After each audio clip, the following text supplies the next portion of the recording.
Welcome to my channel. आज हम 6 class का चैप्टर 2 ओशियन एंड कॉन्टिनेंट करेंगे।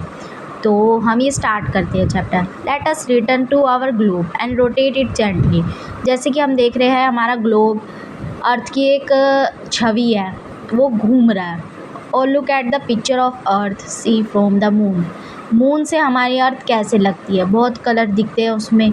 What is most widespread colour you see. देखा ना कि वाइट कलर दिखता है और ब्लू कलर दिखता है। Blue obviously, but what does its represent. Blue colour क्या रिप्रेजेंट कर रहा है? ओशियन को। You must have guess the answer, it is water. Blue colour obviously water के शो करता है, तो इसलिए ओशियन है हमारी अर्थ पे जो ब्लू ब्लू कलर होते हैं। This mean that most of earth surface is actually cover with water. आधे से ज़्यादा 90% हमारा अर्थ कवर है वाटर से, ओशियन से।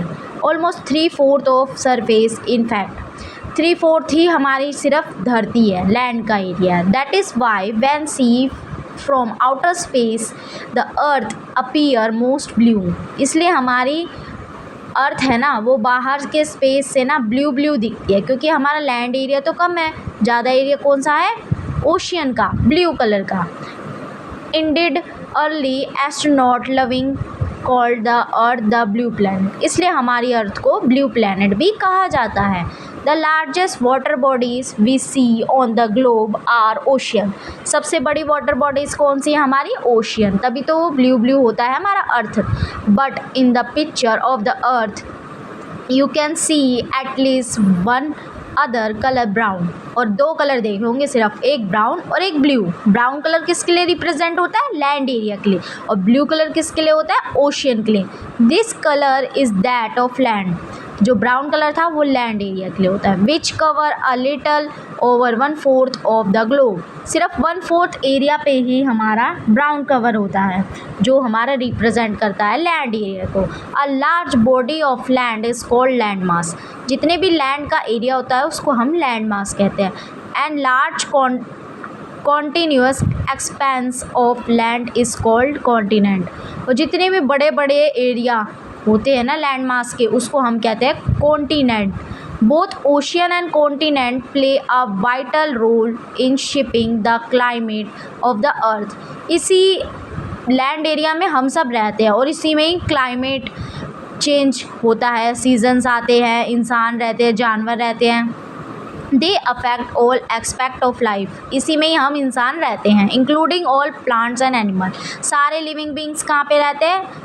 आधे से ज़्यादा लैंड में।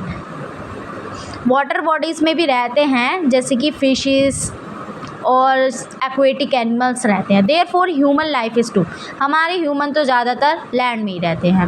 We see their impact too throughout our histories culture in our daily life. अभी तक इंसान सिर्फ पृथ्वी के लैंड एरिया पे ही रहता है, वाटर एरिया पे नहीं रहता। और लैंड एरिया कितना? सिर्फ 1/4 ही है, बाकी सारा क्या है? Ocean. The distribution of water and land on the earth. अब हम देखते हैं कि कैसे डिस्ट्रीब्यूशन हो रखा है वाटर और लैंड का हमारी किस पे? अर्थ पे। As it happen ocean and continent are not distributed equal between the north और साउथ हेमिस्फेयर। जैसे कि हम देखते हैं एक साथ ही नहीं है लैंड एरिया। लैंड एरिया भी ना फैल रखा है, नॉर्थ में अलग है, थोड़ा साउथ में है, थोड़ा ईस्ट में है, थोड़ा वेस्ट में है। ज़्यादा कौन सा एरिया फैल रखा है? ओशियन का। Let us examine 2 map in figure 2.2। जैसे कि हम इस इमेज में देख रहे हैं कि लैंड एरिया भी एक साथ इकट्ठा नहीं है, अलग अलग हैं, ठीक है। और ओशियन है वो पूरा फैल रखा है, उसके ऊपर ही हमारा लैंड एरिया है। और कुछ कुछ जगह लैंड है और सारी जगह वाटर है।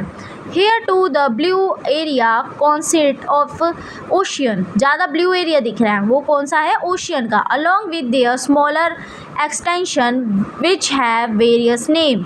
जैसे कि जितने भी ब्लू एरिया है हम उसको अलग अलग नाम से बुलाते हैं, जैसे सी कहते हैं कोई, बे ऑफ बंगाल, गल्फ भी एक ओशियन का नाम है, और भी अलग अलग नामों से हम बुलाते हैं क्योंकि इसमें ओशियन होते हैं, लेक होती है, सारी लेक्स, ओशियन, रिवर, जितनी भी वाटर बॉडीज़ है ना वो सारे किस में जाके मिलते हैं, सी में, ओशियंस में। ठीक है, इसी ओशियन में हमारे एक्वेटिक एनिमल रहते हैं। The ocean together hold most of water available on the planet. सबसे ज़्यादा पानी कहाँ पे है हमारा, ओशियन में। वो भी कौन सा है हमारा, खारा पानी, सी वाटर का खारा पानी होता है ना, but this sea water is salty. हाँ मैंने बोला था ना बहुत सारा पानी है हमारे पास ओशियन में, पर ये कौन सा है, ये सॉल्टी है एंड अनफिट फॉर कंजप्शन। हमारे लिए पीने लायक तो नहीं है, सिर्फ 1% ही पानी है जो हमारा पीने लायक है, जो सिर्फ रिवर से आता है, फ्रेश वाटर बॉडीज से आता है, जो रेन से आता है, 1% ही होता है हमारे लिए।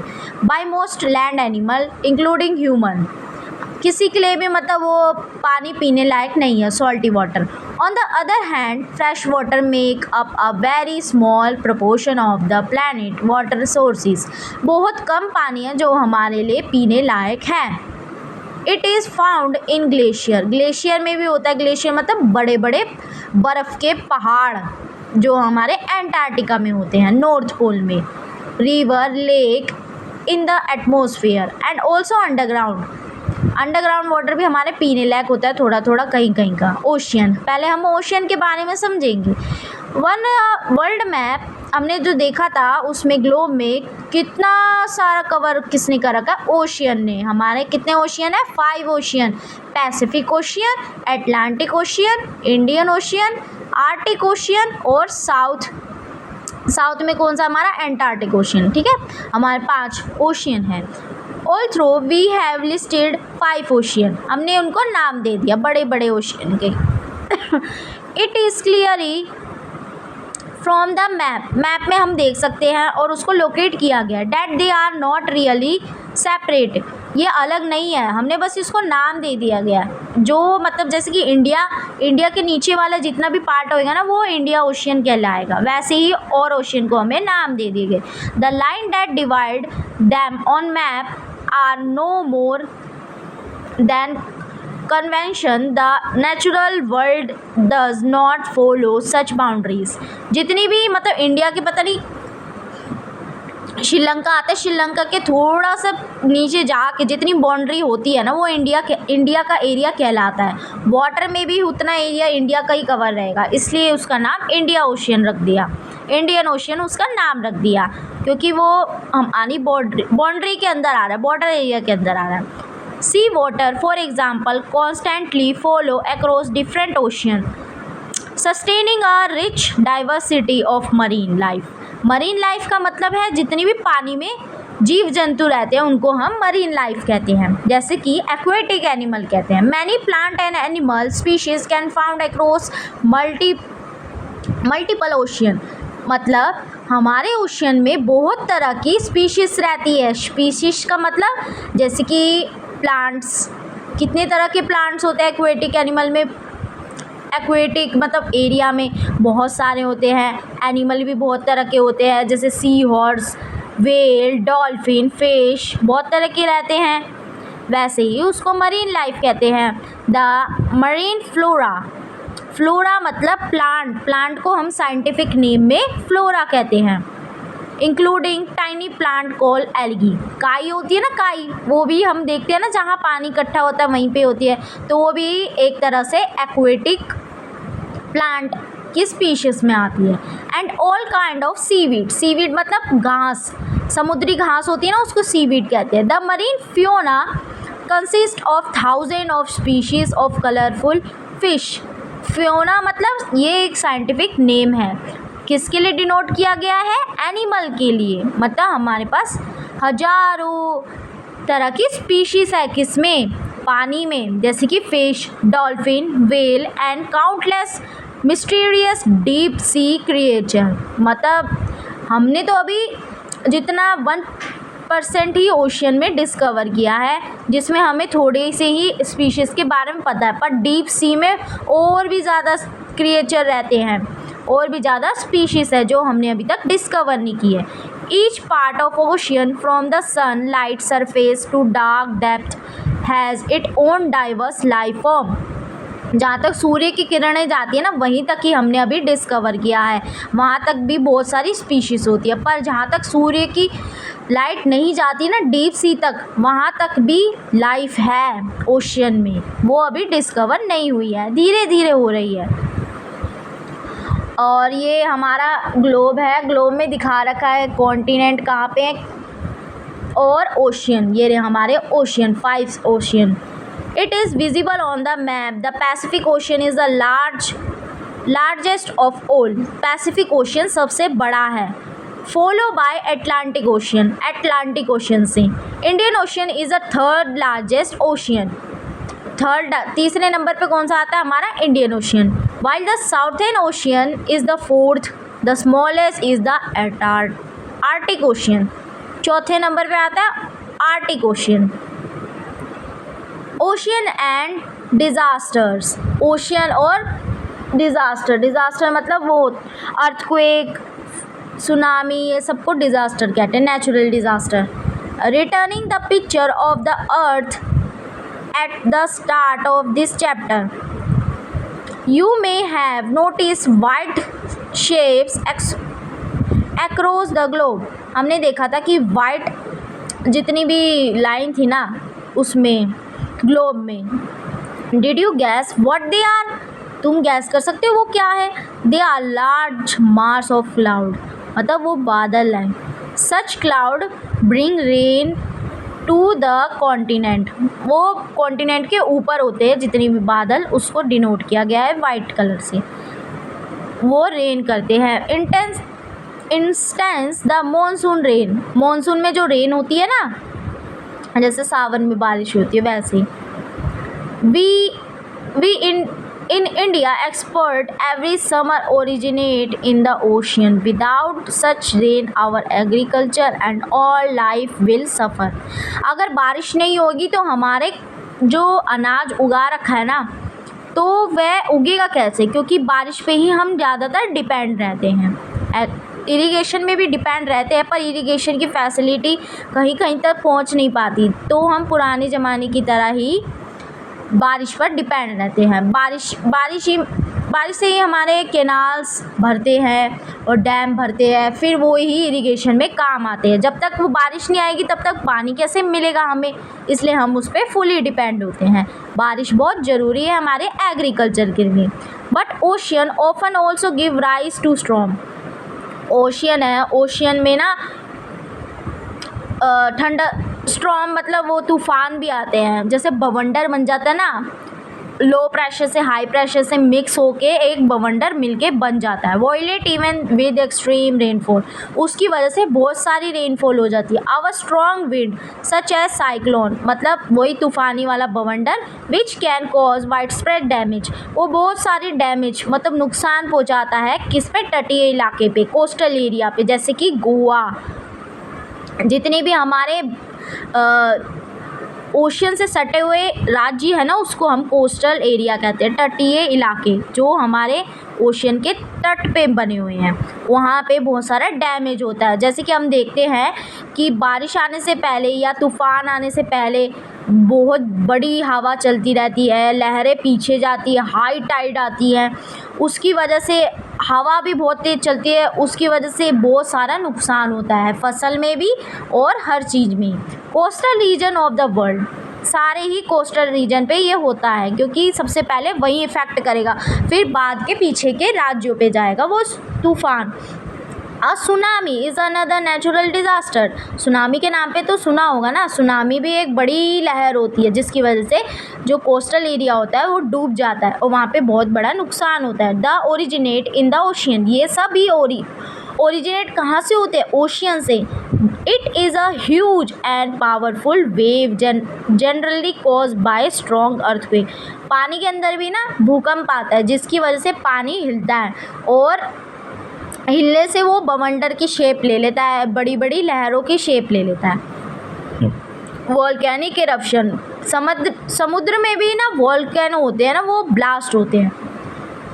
And at the bottom of ocean, मतलब जो समुद्र का बॉटम होता है ना, वहीं पर ही वॉल्केनो भी होते हैं, कहीं पे दरारें होती है तो वहाँ पे ही फटते हैं, उसकी वजह से भी कंपन होता है हमारे ओशियन के अंदर, जिसकी वजह से लहरें ऊपर उठती है, उसकी वजह से हमारी सुनामी आती है। Tsunami can travel thousand of kilometre वो ट्रैवल कर सकती है, मतलब नुकसान पहुंचा सकती है, और ऊंची भी बहुत होती है tsunami. And submerge coastal area causing wide spread damage, बहुत बड़ा नुकसान पहुंचाती है। कॉन्टिनेंट्स क्या होते हैं? हमारे महाद्वीप जिसमें हम रहते हैं, जैसे कि एशिया, अमेरिका, अफ्रीका, उन सबको हम कॉन्टिनेंट कहते हैं। Continent are visible on the map of ocean, ocean के ऊपर कॉन्टिनेंट होते हैं। How many can you continent कितने काउंट करे थे? The answer is not so simple, हम सिंपल से गिन तो सकते हैं। As they can be count in several way, कैसे हम गिन सकते हैं? Depending on our choice we may list any number of continent between 4 and 7। हम नंबर दे सकते हैं कौन कौन से कॉन्टिनेंट्स होते हैं। North America and South America are generally considered to be 2 continents, इन दोनों को एक और दो नाम दे दिया, ये दोनों कॉन्टिनेंट है। But if see as a single land mass they can also be consider as one. अगर देखो जो दो जुड़े हो ना, उनको भी अलग अलग काउंट करेंगे, अगर एक हो सिंगल तो उसको एक ही काउंट करेंगे कॉन्टिनेंट को। यूरोप एंड एशिया ये दोनों अलग अलग है, are generally consider as 2 continent, पर ये दोनों अलग अलग नहीं हैं, जुड़े हुए हैं तभी भी। Although the map make it clear that they form a single land mass, मतलब एक टुकड़ा है बड़ी सी ज़मीन का, पर उसमें भी 2 कॉन्टिनेंट समा रखे हैं। For historically and culture reason Europe evolution has been very different from Asia, which is why they can be see as 2 continent. शुरुआत में उन्होंने माना कि ये 2 अलग अलग कॉन्टिनेंट हैं, क्योंकि दोनों में अलग अलग विकास हुआ ना पुराने ज़माने से। Geologists have however often regard them as a single continent called Eurasia, इन दोनों को एक ही नाम दे दिया था, एरोशिया, पहले के टाइम पे। Africa and Eurasia are generally regarded as 2 continent but some time as 1, कभी कभी कहते थे अलग अलग है, कभी कहते थे सिंगल है। हमने तो जान लिया कितने तरह के कॉन्टिनेंट होते हैं और इनको अलग अलग ही काउंट करा जाता है। In practice at least 7 continent is the one of the most widely adopted and used. Now let us look at the diagram on page 36, which is based on list of 7 continents. 7 continent होते हैं हमारे। It does not show their actual shape but their relative size. हम इनको shape से नहीं, इनके size से नाम दिया जाता है। जैसे कि ये लेफ़्ट साइड में नॉर्थ अमेरिका और उसके नीचे साउथ अमेरिका, और राइट साइड में सबसे बड़ा कॉन्टिनेंट कौन सा है? एशिया। एशिया के साथ है यूरोप, अफ्रीका, ऑस्ट्रेलिया, और सबसे लास्ट में कौन सा है? अंटार्कटिका। आइसलैंड मतलब बर्फ़ के पहाड़। If you carefully observe the 2 map earlier in this chapter, इससे हमने पहले देखा था मैप में, you have notice that the continent do not include all land mass, मतलब उसमें कोई भी ज़मीन का टुकड़ा नहीं था। Some smaller piece of land and left out, कुछ छोटे थे कुछ थे ही नहीं। Surrounded by water on all side, पानी के इधर उधर थे छोटे छोटे टुकड़े, कॉन्टिनेंट के साथ ही होंगे। दे आर कॉल्ड आइसलैंड, इनको आइसलैंड कहा जाता है। There are lack of island on the planet of very different size, अलग अलग तरह के आइसलैंड कहलाते हैं। ओशियन एंड लाइफ, समुद्र और उसकी life. Ocean and continent are vital part of our environment, दोनों पार्ट ही है हमारे एनवायरनमेंट के। And are affect most aspect of our life, दोनों ही अफेक्ट करते हैं हमारी लाइफ को। Even if we do not notice, हम इसको ज़्यादा नोटिस भी नहीं करा जाता। नोटिस भी नहीं करते। We have mention that ocean send rain, हमें ओशियन क्या देते हैं, रेन। वहीं से तो गर्मियों में भाप बन के बादल आते हैं, कहाँ पे, हमारे लैंड मास में, वहीं पे उसी की वजह से हमारी रेन होती है। टू द कॉन्टिनेंट, कहाँ पे होती है, हमारी कॉन्टिनेंट्स में सारी बारिश हो जाती है, किसकी वजह से, ओशियन की वजह से। This is a part of the earth water cycle, इसको तो हमने पढ़ा होगा, इसको हम क्या कहते हैं, water cycle, which you will further study in science, science में पढ़ा हुआ था हमने, इसको कहते हैं हमारा water cycle. Without ocean for instance there would be no rainfall, अगर ओशन होंगे नहीं तो रेनफॉल कैसे होएगी। The earth would be desert, हमारी अर्थ पूरी डेजर्ट बन जाएगी। More over than half of the world oxygen is produce by ocean, oxygen कहाँ से सबसे ज़्यादा प्रोड्यूस होती है, ओशियन में। कैसे, क्योंकि ओशियन में ही सबसे ज़्यादा वो होते हैं, प्लांट्स होते हैं, फ्लोरा होते हैं, which is why they are the plant lungs, बहुत सारे प्लांट्स होते हैं हमें ओशियन में। लैंड के तो हमने बहुत सारे प्लांट्स काट दिए जिसकी वजह से ऑक्सीजन अफेक्ट हो रही है, पर ओशियन में भी बहुत सारे प्लांट्स होते हैं जिसकी वजह से ऑक्सीजन हमें मिलती है। The oxygen therefore play a crucial role in regulating the climate and sustaining life on earth, इनकी वजह से ही हमें ऑक्सीजन मिलती है जिसकी वजह से हम आराम से सांस ले पाते हैं अर्थ पे। Ocean have deeply impact on humanity, ocean हमारी मानवता पर एक गहरा इम्पैक्ट छोड़ती है। इन मैनी अदर वे, बहुत तरह से छोड़ती है।